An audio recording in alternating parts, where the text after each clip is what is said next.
Hello, Gui. This is David Gordon Koch reporting for the NB Media Co-op. We are speaking today to Tim Bernard, Executive Director of the Mi'kmawey Debert Cultural Centre. Thank you so much for joining the NB Media Co-op today. This interview is part of the St. Thomas University Local Reporting Global Media course at Elsipogtog First Nation. So thank you so much for joining us today. You're welcome. So we'd like to speak to you about plans for the Cultural Center, which sounds like a really exciting project. But first, since this is a journalism course, let's talk about your background. You're the former manager and editor of the Mi'kmawey Nation News. I believe you took that over in 1994. Is that correct? That is correct. Yeah, we've been able to operate the Mi'kmawey Nation News for 30. We're on our 35th year this year, and at the time there was two newspapers, the Micmac News and the Mi'kmawey Nation News, which was born in 1990. And yeah, we've been operating out of our tribal council, the Confederacy of Mainland Mi'kmaq. We saw the opportunity to take it up a level and built a company, Eastern Woodland Print Communications, that has allowed us to continue with desktop publishing, desktop design. So we do a lot of prints, designing. Instead of shoveling or putting a lot of that material out to contractors, we do it ourselves. So we have one, two, three graphic designers and a manager for Eastern Woodland Print Communication. One of the graphic designers, her name is Nadia Martin. She is responsible for putting together the Mi'kmaq Nation News on a regular basis. We don't have reporters, photographers. It's all community. I wouldn't say community grassroots, but there's a lot of organizations that support the paper through submitting articles and photographs and information that we would want to share with our readership. So we have about 2,000 readers right now. And it's owned and operated by the Confederacy of Mainland Mi'kmaq. Is that correct? That's right. That's right. So we that's have the tribal council. Yeah. We have two tribal councils in Nova Scotia. One is the Confederacy of Mainland Mi'kmaq. The other one is for the Unama'ki or Cape Breton communities, the Union of Nova Scotia Mi'kmaq. And how long were you in that role as manager and editor of this newspaper? Yeah, I played that role just as the manager from 1994 to 2002, and then I went to another role, which included the operations of the Mi'kmawey Nation News, Eastern Woodland Print Communications, but also took on the responsibility for Mi'kmawey Debert Cultural Centre and the responsibility for our research division for specific claims. So that was put into the position of Director of History and Culture for the Tribal Council in 2002. And then up until 2019 is when the Cultural Center really got its legs, let's say, and started to run. And I've been appointed the executive director in 2019, and that's the current position I have today. And I want to get to the Cultural Center more in a moment, but just a little bit more about getting started in journalism. How did you get your start? Yeah, I don't have a journalism background, so but I'm a pretty nosy. I was a pretty nosy kid, so I asked a lot of questions. People tolerated me and provided me with answers. So when I first went to work, I went to university for a very short period of time, and it wasn't going to give me what I wanted. And at 18, I said no, and I was able to find a job at the tribal council. I've been working at the same tribal council for, this is the February 1st was the start of my 38th year, right? So I've been working for a long time. I've been fortunate to gain a lot of skills. And I think just people's belief in me that I can get things done. And so the paper fell in my lap because I was an athlete and I would travel around to the hockey tournaments, the ball tournaments, and this is where I got to meet a lot of people, and I would report on the results of those various games and piqued my interest. I think what really changed my sort of look on how mainstream media treats our community, our people, is there was a little Pee Wee hockey tournament in 1986, 87, and the reporter, that actually wasn't the reporter's fault. It was more of the editor's fault. They had taken a Pee Wee hockey game and kind of made the players feel like they you know they weren't successful, right? And I wrote a letter to the editor at the time, and I just told him, like, you should be celebrating our youth here. We should celebrate our kids. And when you put those negative um, headlines, that's a disservice to our communities. And then you've seen that in the mainstream media, right? Mm-hmm. What at the time we were told is what sells newspapers is controversy, right? And you guys Mm. would see that all. If you're looking back through a lot of the issues now, you'll see in your media class, there's let's use Burn Church, the 1999 Marshall decision, right? And all of that is like we've done something wrong because we're exercising our rights, right?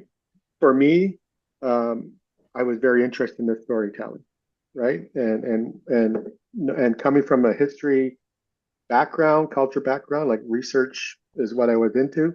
I wanted to make sure that we could preserve those stories from our own perspective, right? So that channel through the newspaper allowed me to do that, to bring together these stories, have an avenue to print them, and they're there forever, right? So we I should say there forever. I mean, we're still trying to digitize all the back issues, but I mentioned to David the other day the Micmac news is all available online at CBU, right? So you would see a lot of, because it was a Micmac news was a regional approach to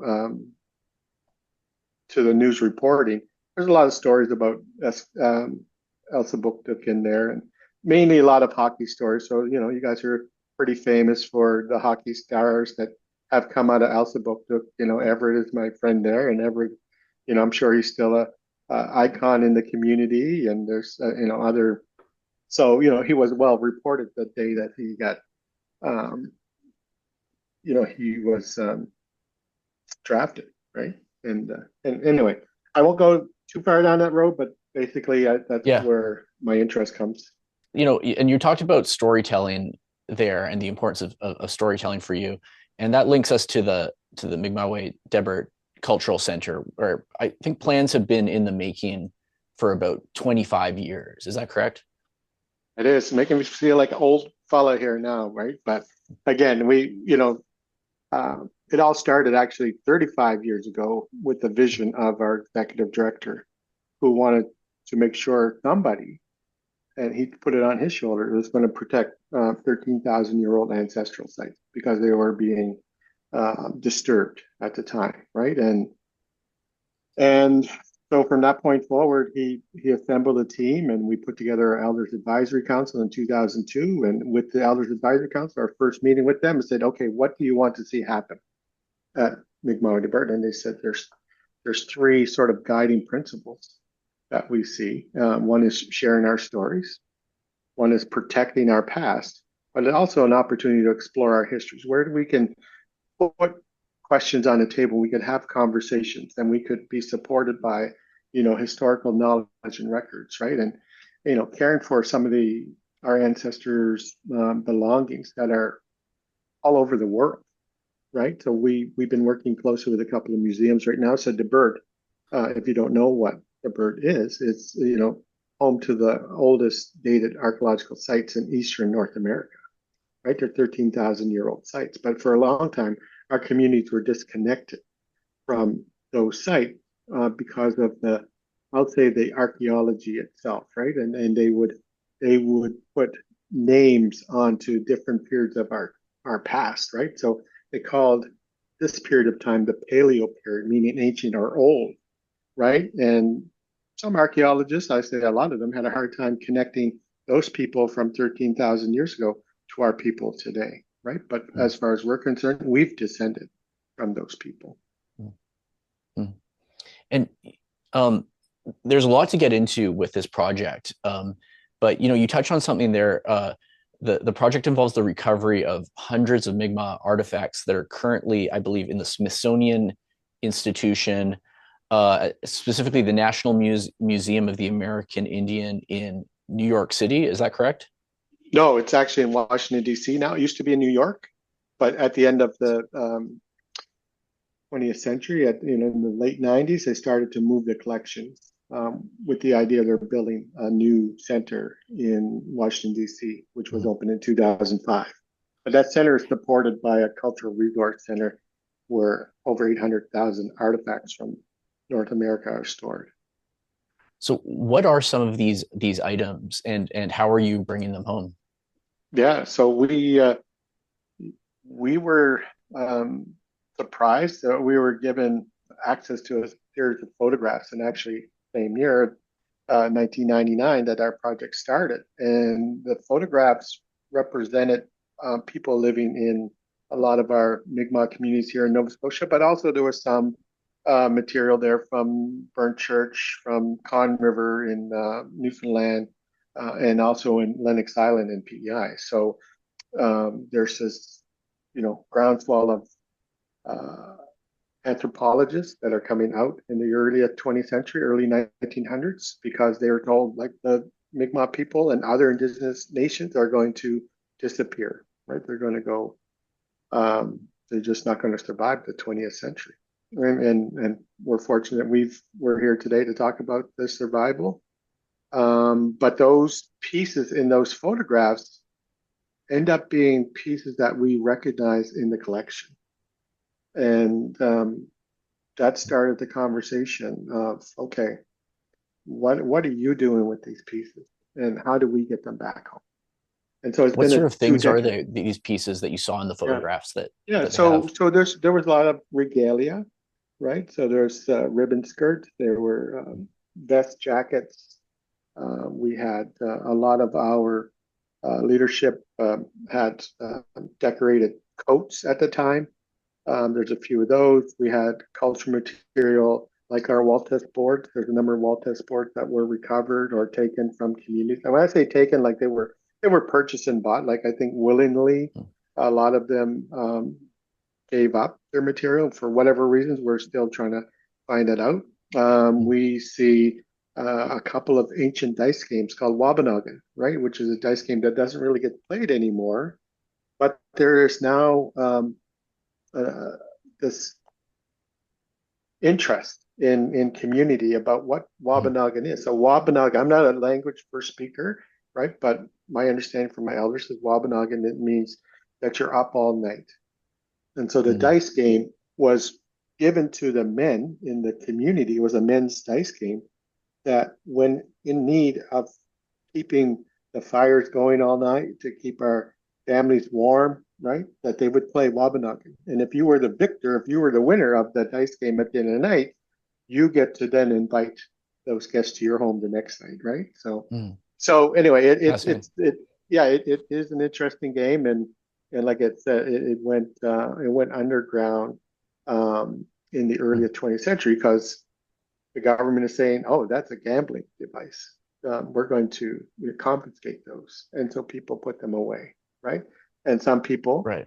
sold them to early anthropologists, and they sat in the museum for almost 100 years. So we're bringing those back to community.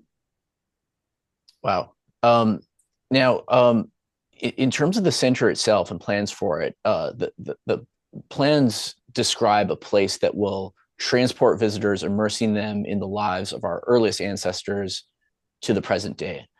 Can you describe a little bit about the vision and, yeah, what aspects you're most excited about? Yeah, so unfortunately, our communities deal with a lot of trauma, things that have occurred over the 20th century, and really a lot of our history comes from oral testimony, oral storytelling, and that's been um, important that we find ways to retrieve those stories. And when I say oral, other people have written them down, right? But it was our nature to tell them orally. And unfortunately, the historians didn't value oral testimony, right? And And so it's been a challenge for us to make our place in telling our own story. And the narrative is being driven by non-old new historians. But I think we're in a place now where we have enough um, information. We have collected our own elder stories. We started, when we started this, there was a number of pieces to the puzzle that were missing. So, you know what? We've collected a number of those pieces now. We're putting that story back together. So, can I tell you 13,000 years ago exactly what our ancestors were doing? Not quite yet, right? But you know what? We're learning more about what they were doing. But they've been just so disconnected with us um, because of people withholding information from us, right? So as we bring them into the cultural center, as we get to sit with them, be with them, learn from them, right? That's going to change the narrative and how we tell our story, right? And that for me, that's important, right? But it's also important that we, like I said, we protect the ancestral sites that are there, and we protect the collections that were coming home. How are you planning to integrate oral history into the cultural center? Yeah, that's a good question because a lot of our stories now are written down, right? So we continue to, the Glooskap legends for the longest time when I was growing up, right? I didn't really know them. I didn't know the Glooskap stories, but there's thousands of them that have been recorded by anthropologists, by writers, right? Again, it's them taking though um, our elders, our ancestors' stories and putting them in a written form. And sometimes, our elders can be jokesters, and depending on who's recording the story and what our elders tell me today is, it's not what they heard, it's what they understood, right? So if they didn't understand us, what they were going to write was not correct, right?